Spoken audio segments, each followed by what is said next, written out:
Hello guys, welcome back to my channel Kasha with Kanha. कैसे हो आप सब? उम्मीद करती हूँ आप सब बहुत बढ़िया, बहुत ही हेल्दी होगी। तो चलिए अपना ये ब्लॉग स्टार्ट करते हैं। देखिए, सबसे पहले तो मेरी जो फेवरेट जगह है ये है। हम अगर रूम से आते हैं तो हम यहीं पे आकर के बैठते हैं। देखिए, रिलैक्स फील करते हैं।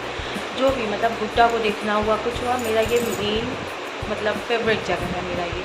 हम बैठ के सेंटर में नहीं बैठेंगे, कॉर्नर पे नहीं बैठेंगे, हम इस कॉर्नर पे हमेशा आकर के बैठते हैं। देखिए, पहले तो गणेश उत्सव की सबको बहुत बहुत शुभकामनाएं देते हैं।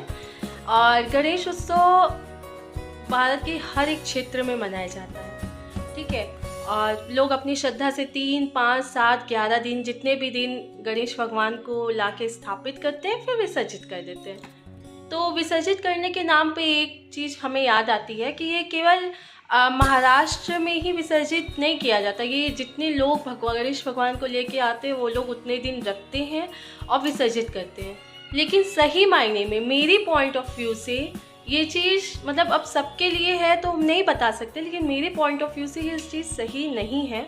क्योंकि देखिए, एक रीज़न से महाराष्ट्र में मनाया जाता है गणेश उत्सव। कहावत है कि महाराष्ट्र के लाल बाग के राजा कार्तिकेय जी अपने भाई को अपने घर निमंत्रण के लिए बुलाते हैं। तो जो गणेश भगवान रहते हैं वो माता लक्ष्मी और रिद्धि सिद्धि पत्नियों के साथ उनके घर जाते हैं कुछ दिन के लिए।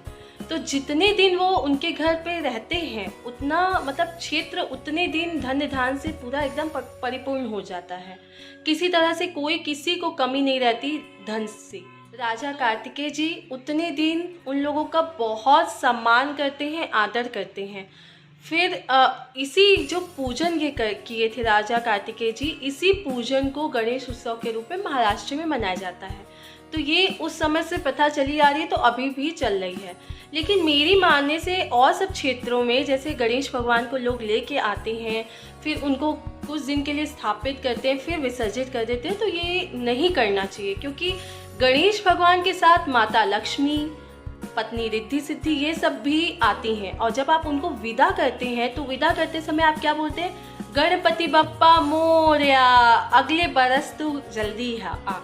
तो आप ये उनको विदा करते समय बोल देते हैं और 1 साल के लिए आप उनको कहते हैं कि अगले साल आने के लिए। तो अगले साल जब आने के लिए आप बोलते हैं तो उनके साथ साथ माता लक्ष्मी, रिद्धि सिद्धि सब चली जाती हैं। और जबकि आगे आपका जो त्यौहार है वो लक्ष्मी माता का ही है।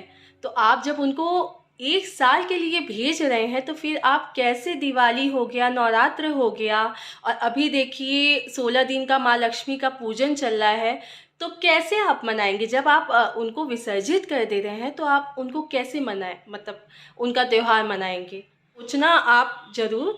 क्योंकि जहाँ जो चीज़ चली आ रही है वहाँ पे अगर होता है तो ठीक है, लेकिन बाकी हर एक क्षेत्र में अगर हो रहा है तो ये चीज़ सही नहीं है। आप उनको लाइए उनको 1 साल के लिए वहाँ स्थापित कीजिए, पूजन कीजिए, और फिर जब अगले साल में आप लेके गणेश भगवान को आते हैं तो जो पुरानी प्रतिमा है उससे अच्छे से पूजन करके आप उसको विसर्जित कर दीजिए, और जो नई लेकर के आए उनको फिर से पूजा कीजिए 1 साल के लिए।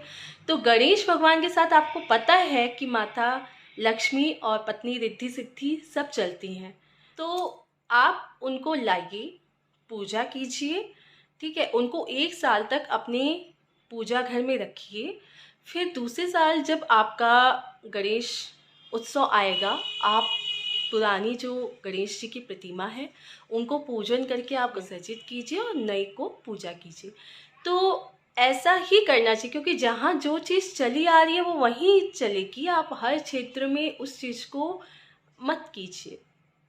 तो ये तो था, ये तो हम लोग को जो पहले हम लोग स्कूल कॉलेज में पढ़ते थे तो उतना ज़्यादा डिटेल नहीं पता था। लेकिन कॉलेज में जब गए तो ऐसे ही बाती बात में मैम ने हम लोग के नॉलेज में ये चीज़ डाला था, तो ये चीज़ हो गया था दिमाग में। और आपको यकीन नहीं होता, अभी तो हम यहाँ नहीं रख पाते गणेश जी की मूर्ति, पूजा ज़रूर करते हैं, लेकिन गणेश जी की मूर्ति हम ला करके प्रतिमा हम स्थापित नहीं कर पाते, हम पूजा नहीं कर पाते। लेकिन हम मैके में जब थे तो तीज करते थे, तीज के अगले दिन गणेश, तो गणेश चतुर्थी के समय हम वहाँ से हम प्रतिमा उनकी मूर्ति लेकर के आते थे, और वो 1 साल तक मेरे पूजा घर में रहती थी।